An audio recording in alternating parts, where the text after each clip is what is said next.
আমাৰ সেক্ৰেটাৰিয়েটত কনফাৰেন্স হলত আমাৰ বড়োলেণ্ডৰ 26টা জনগোষ্ঠীক ৰিপ্ৰেজেণ্ট কৰা আমাৰ 26টা ছাত্ৰ সংগঠন আৰু জাতীয় সংগঠনৰ লগত এটা মিটিং হৈছে আৰু এই আলোচনাৰ মূল বিষয়টোৱে হৈছে ভূমিৰ সমস্যাটোক লৈ পেলাই আমি বৈশুমতি 1.0 পিছত বৈশুমতি 2.0 আমি যোৱা 15 তাৰিখত আমাৰ অসমৰ মহামহিম ৰাজ্যপাল ডাঙৰীয়াৰ হাতেৰে আমি লঞ্চ কৰিছোঁ আৰু আগত বৈশুমতি 1.0 আমি 14টা বিভিন্ন সেৱা আগবঢ়াইছিলোঁ আৰু ইতিমধ্যে বৈশুমতি 1.0 অনলাইন যোগেদি আমাৰ প্ৰায় 1,90,000তকৈ অধিক পৰিয়ালে এপ্লাই কৰিছিলে আৰু এতিয়ালৈকে আমি 1,70,000 আমি পৰিয়ালৰ সমস্যা অনলাইন যোগেদি সমাধান কৰিলোঁ। অফলাইন যোগেদিও বহুত আছে, কুল মিলাই আমি 4 বছৰত 3,23,000 ভূমিৰ সমস্যা সমাধান কৰিলোঁ আৰু বৈশুমতি 2.0 ইয়াত আমি 6টা বিভিন্ন সেৱা আমি দিবলৈ গৈ আছোঁ, য'ত লেণ্ড পাট্টা, লেণ্ড সেটেলমেণ্ট, PGR VGR লেণ্ডৰ সমস্যা সমাধান কৰা, ইয়াৰ লগতে আমাৰ যিসকলে চাহ বাগান বনাইছে, ৰবাৰ বাগান বনাইছে সেইসকলক মাটিৰ অধিকাৰ দিয়া,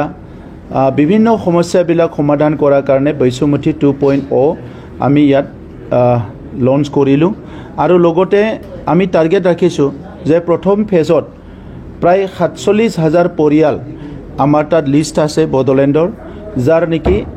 এক কঠাও ভূমি নাই, এক লেচাও ভূমি নাই, তেখেতসকলক ভূমিহীন বুলি কোৱা হয়। এই ভূমিহীন লোকসকলক আমি প্ৰথমতে তেখেতসকল আমাৰে ভাৰতীয় নাগৰিক, আমাৰে খিলঞ্জীয়া হয়, সেইসকলক আমি প্ৰথম পৰ্যায়ত যাৰ যিমান ভূমিত বহি আছে, কোনোবা 1 কঠাই হওক 2 কঠাই হওক, মেক্সিমাম 1 বিঘা প্ৰথম ফেজত আমি ভূমি সেটেলমেণ্ট দিবলৈ গৈ আছোঁ আৰু এই কামখিনি অনলাইন যোগেদি হ'ব আৰু ইয়াৰ কাৰণে ইতিমধ্যে আমি বিভিন্ন ট্ৰেইনিং লোৱা প্ৰায় 70জন আমাৰ ল'ৰা ছোৱালীবিলাকক নিয়োগ কৰিবলৈ গৈ আছোঁ, যিসকলে নেকি বিভিন্ন জনগোষ্ঠীৰ তাত গৈ পেলাই, বিভিন্ন অঞ্চলত গৈ পেলাই, বিভিন্ন সমস্যা থকা চাৰ্কলত গৈ পেলাই তেখেতসকলে ভূমিৰ সমস্যা সমাধান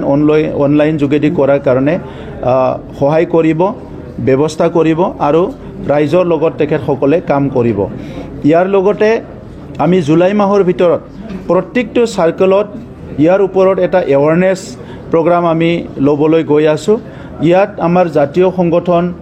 বিভিন্ন আমাৰ সামাজিক সংগঠনবিলাক ৰখা হ'ব, যিসকলে ইয়াত থাকি পেলাই তেখেতসকলে ট্ৰেইনিং ল'ব পাৰিব বা শিকিব পাৰিব আৰু এৱাৰনেছটো ল'ব পাৰিব। আমাৰ বহুত সময়ত ভূমিক লৈ পেলাই বহুত মানুহে ৰাজনীতি কৰে, ইলেকশ্যন আহিলে ভূমিৰ কথাবিলাক বেছিকৈ ওলায়, কিন্তু স্বাধীনতাৰ 78 বছৰত বহুত মন্ত্ৰী আহিল গ'ল, MLA আহিল গ'ল, চৰকাৰ আহিল গ'ল।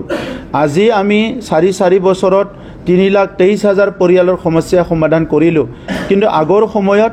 1,000 সমস্যা সমাধান কৰা মানুহ ওলোৱা নাছিলে আৰু সিটো চাবলৈ গ'লে 17 বছৰত আগৰ চৰকাৰে মাত্ৰ 1,600 সমস্যাই সমাধান কৰি থৈ গৈছে। বড়োলেণ্ডত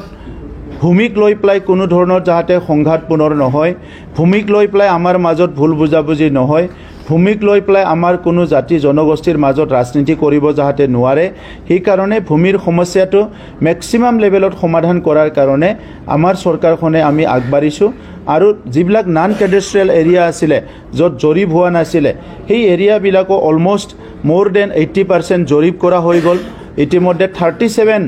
নন কেডেষ্ট্ৰিয়েল এৰিয়া জৰীপ কৰা হৈ গ'ল আৰু কিছুমান নন কেডেষ্ট্ৰিয়েল এৰিয়াবিলাকত আমি ভূমিৰ পাট্টা দিবলৈ ইতিমধ্যে গৈ আছোঁ আৰু তেখেতসকলক ভূমিৰ অধিকাৰটো আমি প্ৰদান কৰিবলৈ গৈ আছোঁ। গতিকে আজিৰ সময়ত মই ধন্যবাদ জনাইছোঁ আমাৰ প্ৰত্যেকটা জাতীয় সংগঠন, সামাজিক সংগঠন ইয়াত উপস্থিত হৈছে আৰু নিজৰ কথা ৰাখিছে আৰু চৰকাৰে কৰিব বিচৰা কথাখিনি বুজিবলৈ চেষ্টা কৰিছে। এইখন কাউন্সিল চৰকাৰ হয়, এখন ৰাজ্য চৰকাৰ নহয়। তথাপিতো কাউন্সিল হিচাপে যিহেতু ভূমি ছাবজেক্টটো আমাৰ তাত এইটো ট্ৰেন্সফাৰ ছাবজেক্ট, হস্তান্তৰ কৰা ছাবজেক্ট, সেইকাৰণে এই ভূমি বিষয়টো আমি লৈ পেলাই হাত সাৱটি বহি থাকিব বিচৰা নাই। আমাৰ দাদা ভাইসকল, জাতি জনগোষ্ঠীবিলাক নিজৰ লগতে অনুষ্ঠান প্ৰতিষ্ঠান গঢ় দিয়াৰ কাৰণে য'ত য'ত ভূমি লাগে এই ভূমিখিনি আমি প্ৰদান কৰিবৰ কাৰণে আমি চেষ্টা কৰিছোঁ।